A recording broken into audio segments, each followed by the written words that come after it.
झारखंड की एक आईएएस अधिकारी हैं पूजा सिंघल। इनके बारे में आपने 2-3 दिन में पढ़ा ही होगा। मैं भी एक दिन से बहुत पढ़ रहा हूँ। जो फिलहाल में भी जेएमडीसी के चेयरमैन हैं, खनन सचिव हैं झारखंड की, और उद्योग विभाग सचिव हैं। और तो इनके यहाँ ईडी की रेड पड़ी हुई है। इनके 20 ठिकाने हैं ओवरऑल पूरे इंडिया में, ठीक है, झारखंड से लेके कलकत्ता, दिल्ली, हरियाणा, फरीदाबाद वगैरह वगैरह। तो वो इनके ठिकानों पर ईडी की रेड पड़ी है, ताबड़तोड़ एकदम जहर रेड, ठीक है। कई टीमों ने रेड मारी है। तो शुरुआती जो रेड थी उसमें पता लगा था कि इनके सीए हैं कोई सुमन करके, सुमन के यहाँ से 17 से 18 करोड़ रुपए कैश मिले हैं। वो कैश के वीडियो फोटो आपने देखे ही होंगे।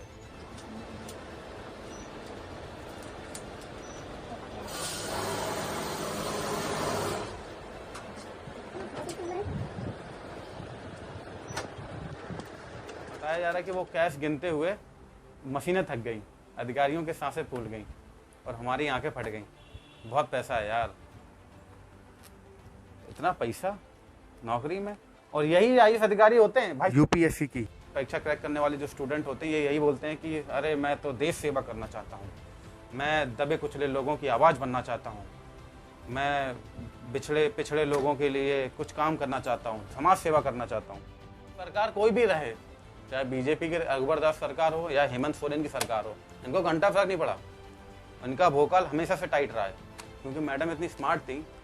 कोई भी सरकार आए, जिसको अपनी पैड बनानी आती है, जिसको सत्ता के करीब रहना आता है, वो किसी भी सरकार में किसी भी सत्ता के साथ रह सकता है।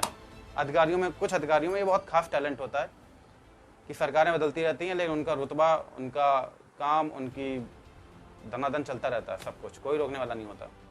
इनके भोकाल को लेके, इनके ऑरे को लेके, इनकी स्मार्टनेस और भपका जो हमारे यूपी में बोलते हैं कि लोग, एक कहानी पढ़ने को मिली मुझे भास्कर में कि जब बीजेपी की सरकार थी तो बीजेपी के जो रघुवर दास हैं वो हर हफ्ते में एक बार जनता अदालत टाइप की जनसभा रखते थे कि जिसमें लोग आके, फरियादी आके अपनी शिकायतें सुनाते थे।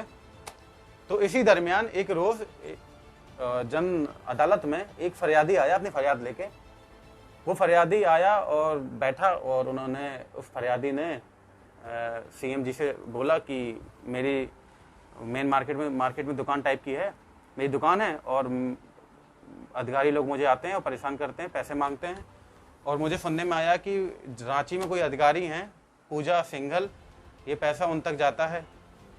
तो मजे की बात ये है, ये बंदा, ये फरियादी मुख्यमंत्री से जैसे शिकायत कर रहा था भवन में बैठ के, उस मौके पर पूजा सिंघल जी वहीं बैठी हुई थी बगल में। तो जब ही उन्होंने शिकायत उसको सुनाई, तो उस वक्त जब शिकायत सुन के वहाँ पे खड़े जितने भी अधिकारी थे और मुख्यमंत्री के समेत सब हंस दिए। उस मौके पर जब सारे अधिकारी ये बात सुन के हंस रहे थे, तो वहीं पूजा सिंघल जी फर्श की तरफ देखते हुए देख रही थी और सोच रही थी कि ये फर्श फट जाए, उसी में मैं समा जाऊँ।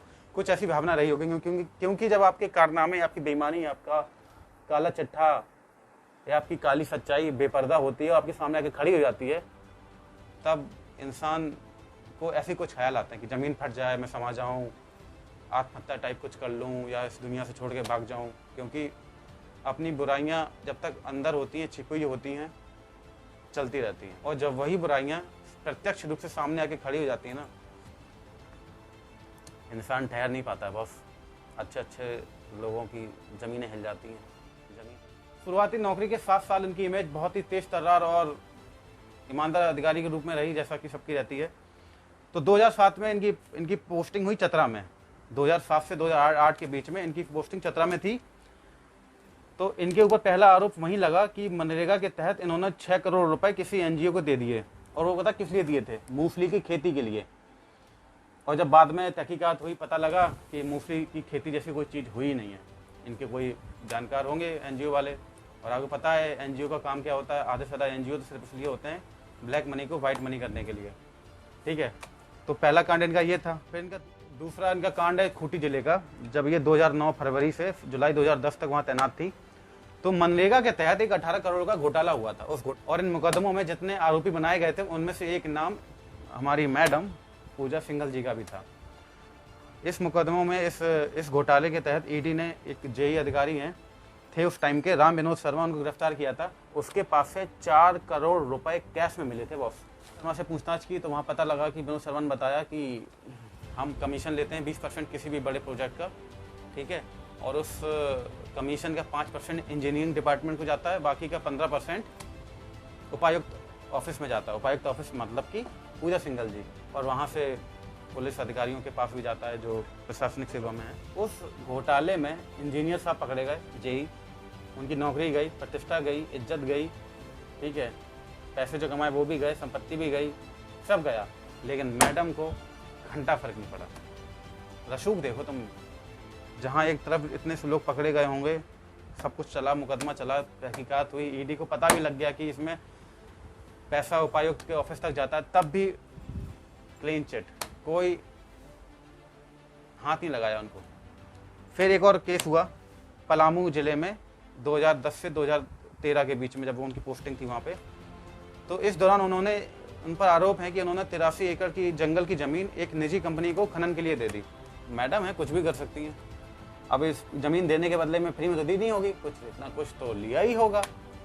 आईएएस अधिकारी हैं, पढ़ाई तो इसलिए की थी, देश सेवा के लिए। तो उन्होंने अपनी नौकरी के 22 साल के दौरान पूजा सिंघल जी ने, मैडम जी ने जम के देश सेवा की है। इतनी भयानक देश सेवा की है बॉस, इतनी भयानक देश सेवा की है, मशीनें थक गई पैसा गिनते गिनते, अधिकारियों की सांसें फूल गई पैसा गिनते गिनते गिनते।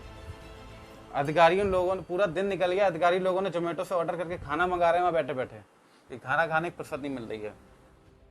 तो जनाब ये आईएएस अधिकारी हैं 2000 बैच की, झारखंड कैडर की, ठीक है। तो इन्होंने जब ये यूपीएससी की परीक्षा पास की थी 2000 में, तो ये 21 साल की थी।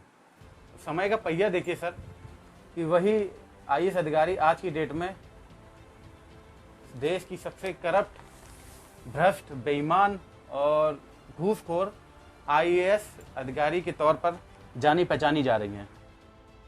और उन पे एक और आरोप है कि इनके पति का हॉस्पिटल है पल्स हॉस्पिटल, तो वो पल्स हॉस्पिटल की जो ज़मीन है वो भी विवादित है, काफ़ी विवादित है।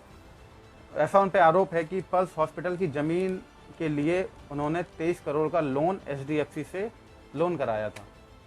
आज रांची के रहने वाले पत्रकार लोग बताते हैं, वहाँ की जो खबरों में इनकी अक्सर फोटोज पार्टी करते हुए, महंगी पार्टियाँ करते हुए अधिकारियों के साथ, नेताओं के साथ, जिसमें जो वो पार्टियों में शामिल होते हैं।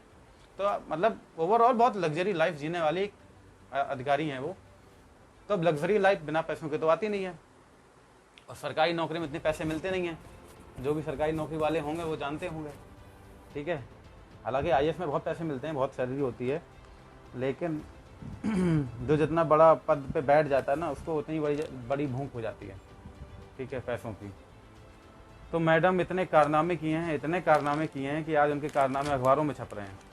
कभी तारीफ के लिए अखबार में छपा था कि सबसे कम उम्र की आईएएस ऑफिसर बनी है पूजा सिंघल, और आज देश की भ्रष्ट अधिकारियों में से एक पूजा सिंघल का नाम अखबारों में, टीवियों में छाया हुआ है एकदम, ठीक है।